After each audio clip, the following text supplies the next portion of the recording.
Assalamualaikum warahmatullahi wabarakatuh. Kembali lagi bersama saya Monica Ramadhani Chania, berasal dari kelas 3A, Program Studi Pendidikan Sejarah Universitas Riau. Yang mana pada kesempatan kali ini saya akan kembali membahas salah satu materi yang ada pada mata kuliah Sejarah Indonesia 3 yang diampu oleh Bapak Nurdiansyah MPD.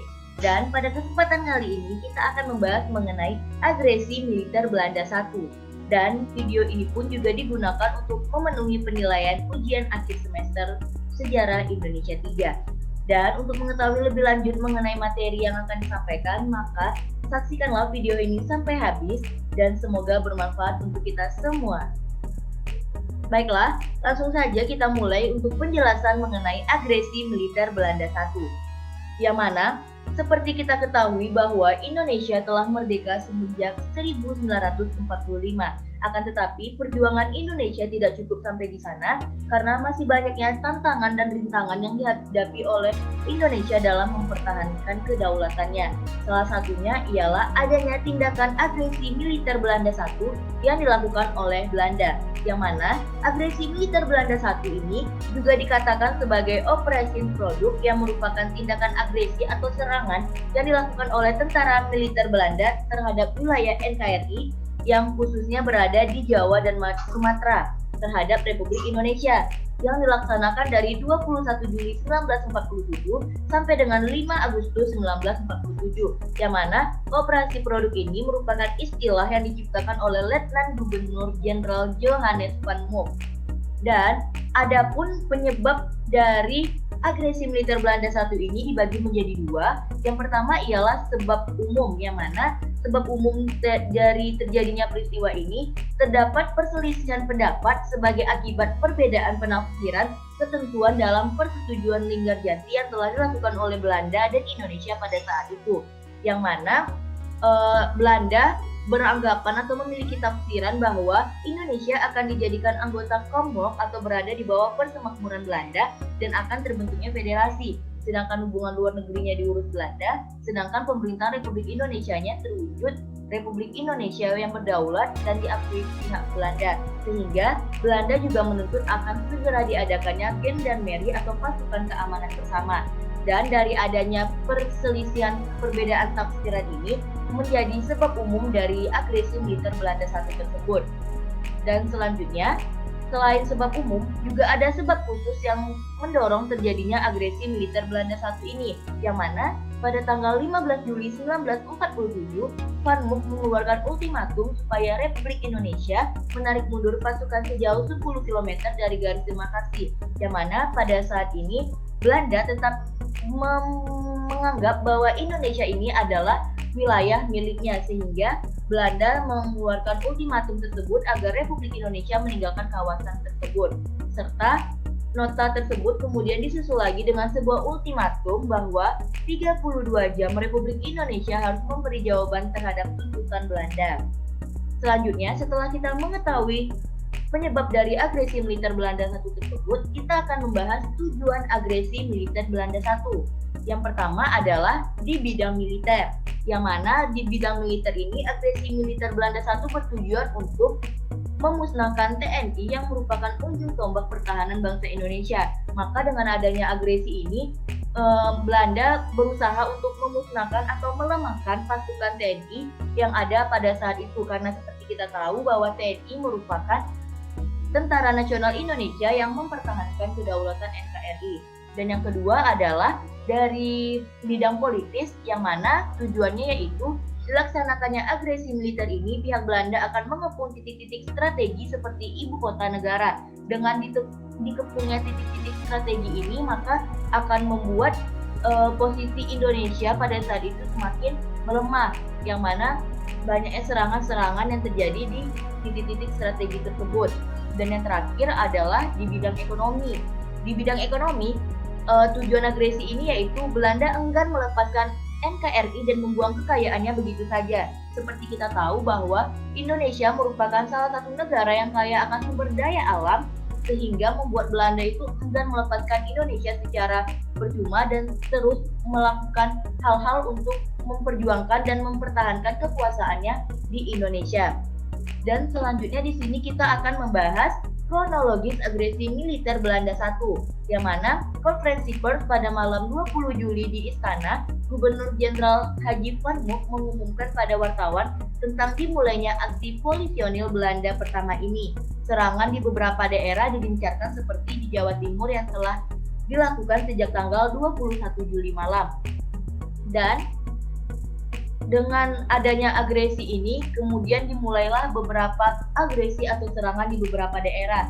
Di wilayah Jawa Timur dimulai pada tanggal 21 Juli malam. Di Jawa Timur, Belanda melakukan penyerangan terhadap perkebunan serta pabrik gula yang ada di sana.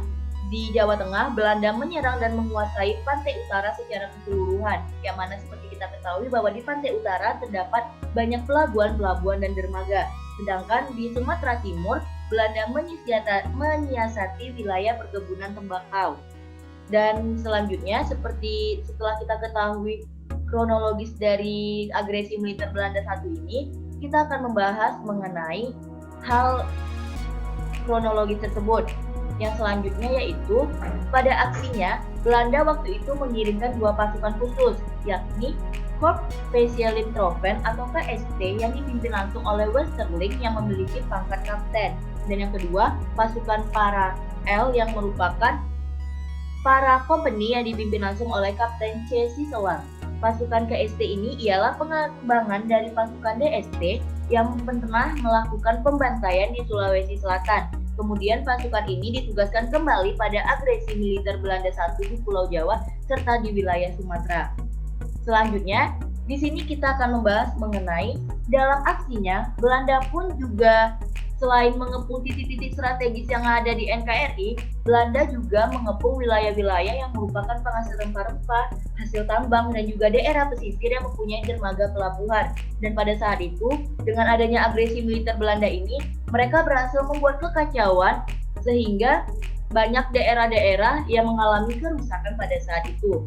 Dan Belanda pun tak cukup sampai di situ, dia pun juga menembak salah satu pesawat milik Republik Dakota yang memiliki simbol pala merah, yang mana pada saat itu pesawat membawa obat-obatan dari Singapura dan merupakan sumbangan dari Pala Merah Malaya pada tahun 1947, tepatnya tanggal 29 Juli.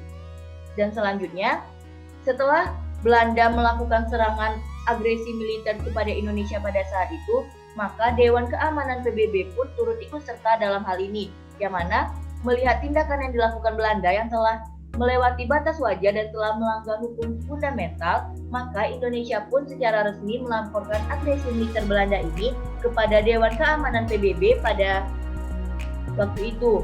Dan Indonesia pun juga mengatakan bahwa Belanda telah melanggar perundingan yang mereka sepakati dan telah disaksikan oleh dunia internasional pada saat itu, yaitu Perjanjian Linggarjati. Dan dalam waktu singkat pun, agresi militer Belanda ini mendapatkan kecaman dari dunia internasional, bahkan Inggris pun ikut mengecam dengan tindakan tidak lagi menyetujui segala tindakan penyelesaian masalah menggunakan senjata atau secara militer. Dan pada tanggal 3 Juli 1947, agresi militer Belanda I untuk pertama kalinya masuk pada agenda sidang Dewan Keamanan PBB. Selanjutnya, dengan desakan yang dilancarkan oleh Dewan Keamanan PBB, akhirnya Belanda pun mengakhiri agresi militernya dengan alasan demi resolusi yang dikeluarkan oleh Dewan Keamanan PBB. Dan pada tanggal 17 Agustus 1947, pihak Belanda dan pemerintahan Republik Indonesia melakukan gencatan senjata. Setelah gencatan senjata dilakukan, kemudian pada tanggal 25 Agustus 1947, Dewan Keamanan PBB pun membentuk sebuah komite yang nantinya akan berfungsi sebagai penghubung serta penengah konflik antara Belanda dan Indonesia. Awalnya, komite tersebut hanya berfungsi sebagai Committee of Good Office for Indonesia atau Komite Jasa Baik untuk Indonesia. Namun, kemudian lebih sering dikenal dengan nama Komisi Tiga Negara karena di dalam KTN ini diwakili oleh 3 negara, yaitu yang pertama Australia yang ditunjuk langsung oleh Indonesia yang diwakilkan oleh Richard Kempty, yang kedua ialah Belgia yang ditunjuk oleh Belanda yang diwakilkan oleh Paul van Zelen, dan juga Amerika yang ditunjuk sebagai pihak netral yang diwakili oleh Dr. Frank Graham.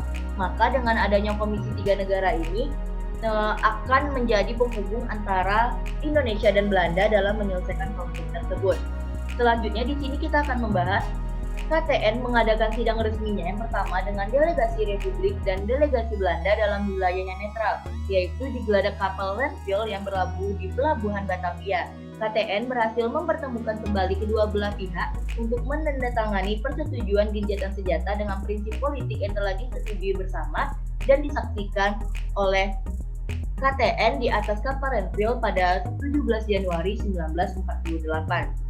Selanjutnya di sini kita akan membahas mengenai dampak agresi militer Belanda I bagi Indonesia, yang mana terdiri dari dua dampak, yaitu dampak positif dan juga dampak negatif. Yang pertama kita akan membahas dampak positifnya, yang mana dengan adanya agresi militer Belanda I ini, perjuangan bangsa Indonesia memperoleh simpati dan dukungan dari masyarakat internasional.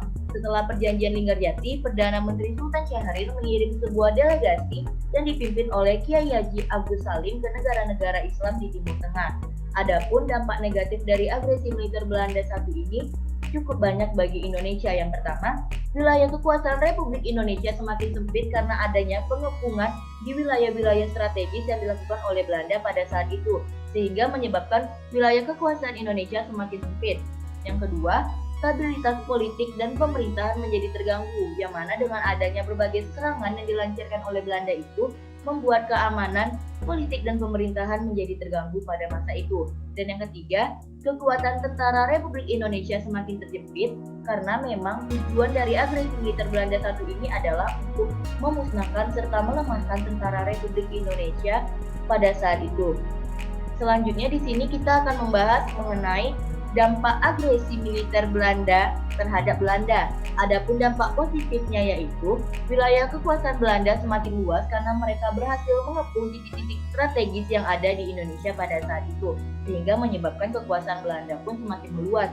Yang kedua, pendudukan atas daerah-daerah baru yang berhasil mereka kuasai itu dijadikan landasan bila nanti diadakan perundingan dengan Republik Indonesia. Dengan begitu, Belanda akan merasa memiliki posisi yang lebih menguntungkan. Dan yang ketiga, Belanda berhasil memperlemah pemerintahan Republik Indonesia dan kekuatan tentara Republik Indonesia.